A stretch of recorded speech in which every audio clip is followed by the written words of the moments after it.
अभी तक पुलिस एक ही लोगों पे मामला दर्ज किया है, क्या कहें? नहीं, ये दुर्भाग्य है कि बिहार में जहां एक तरफ शराबबंदी कानून लागू है और डीएमसीएच में जिस तरह से बड़े असर रसूख वाले डॉक्टरों का वीडियो वायरल हुआ है और मुझे लगता है कि 24 घंटा से ज़्यादा होने को है, अब तक प्रशासन ने किसी के नाम से एफआईआर नहीं किया, किसी की गिरफ्तारी नहीं हुई है। ये दुर्भाग्य है और नीतीश कुमार के सुशासन पर और शराबबंदी कानून पर एक तरह से बड़ा ये जो है झटका कहा जा सकता है कि जहां बिहार में पूरी तरीके से शराब बंद है और एक शिक्षण संस्थान, एक मरीजों का बड़ा हब है डीएमसीएच, जहां से बड़े पैमाने पे छात्रों का भविष्य तय होता है, वहां शराब की पार्टी होती है, डॉक्टरों का वीडियो वायरल होता है और बहुत सारे डॉक्टर जिसको स्थानीय लोग चेहरा से जानते हैं, पहचानते हैं,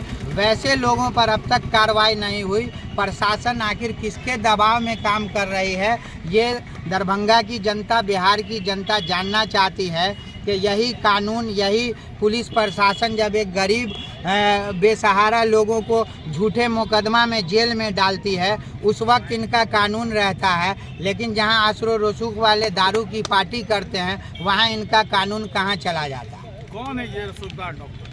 कई डॉक्टर हैं जो नामचीन डॉक्टर हैं और मुझे तो लोगों से ये भी सूचना मिली है कि जिन पत्रकारों के द्वारा ये वीडियो वायरल किया गया उन्हें जान से मारने की धमकी दी गई है, बल्कि कई पुलिस प्रशासन के अधिकारी को बाजाब्ते नाम लेकर के जो डॉक्टर हैं, डॉक्टर की भेष में कहा जा सकता है कि दरभंगा में एक तरह का बड़ा गुंडा तंत्र है उनका, जिन्होंने ये धमकी दिया कि जान मार देंगे।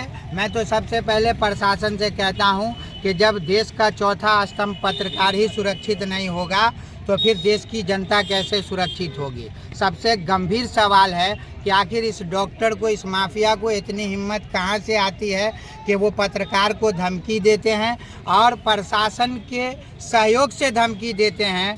और बल्कि ये कहा गया कि आप बुलाओ किसी एसपी को या जिस भी पदाधिकारी को हो, बुलाओ, क्या कर लेगा मेरा, मैं असर रसूख वाला हूं। तो मैं जानना चाहता हूं और बिहार के मुखिया नीतीश कुमार जी से पूछना चाहता हूं कि क्या आपका जो ये शराबबंदी कानून है, क्या आपके प्रशासन के सहयोग से विफल हो रहा है? क्या आपके प्रशासन के लोग इस तरह का जो शराब की पार्टी चल रही है उसमें उसकी अहम भूमिका है? आखिर इस पर लगाम कौन कसेगा?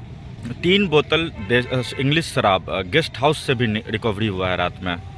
बिल्कुल, मैंने भी वीडियो फुटेज देखा है कि रेड हुआ है जिसमें शराब की बोतलें बरामद हुई है, लेकिन ये सबसे गंभीर सवाल है दरभंगा प्रशासन पे कि अब तक किसी पर नामजद एफआईआर नहीं किया गया, किसी की गिरफ्तारी नहीं हुई। मैं पूछना चाहता हूं दरभंगा प्रशासन से कि आप किसके दबाव में काम कर रहे हो, किस मंत्री के दबाव में काम कर रहे हो?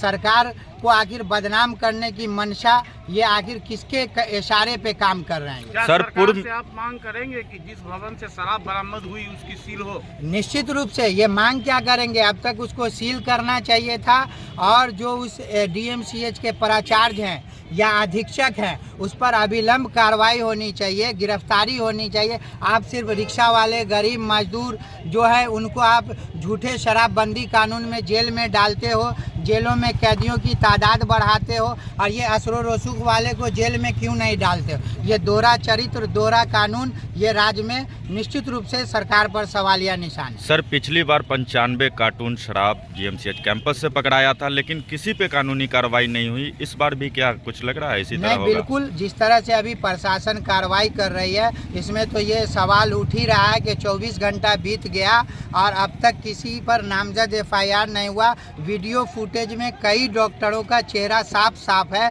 आखिर प्रशासन क्या चाहती है, किसके दबाव में? क्या सरकार के मंत्री के दबाव में या नीतीश कुमार जी के दबाव में? आखिर किसके दबाव में इन डॉक्टरों पे कार्रवाई नहीं हुई, प्राचार्य पे कार्रवाई नहीं हुई? हम जानना चाहते हैं क्या ये शराबबंदी कानून सिर्फ गरीब, दलित, पिछड़ा समुदाय के लोगों के लिए है जो आप उसको जेल में डालते हो और असर रसूख वाले खुले आम गुंडागर्दी करें, पत्रकार को धमकी दें, IAS IPS को जूते की नोक पे रौंद दें, जज और प्रशासन की मौजूदगी में इनकी पार्टी चलती है। ये खुलेआम धमकी देते हैं कि प्रशासन हमारे जूते के नोक पे होते हैं। आखिर इतना बड़ा कलेजा डॉक्टर, जिसको समाज का एक बड़ा स्तंभ के रूप में देखा जाता है, मानवता का बड़ा चेहरा होता है डॉक्टर, आखिर ये गुंडागर्दी क्यों है और ये दरभंगा DMCH में ही क्यों है?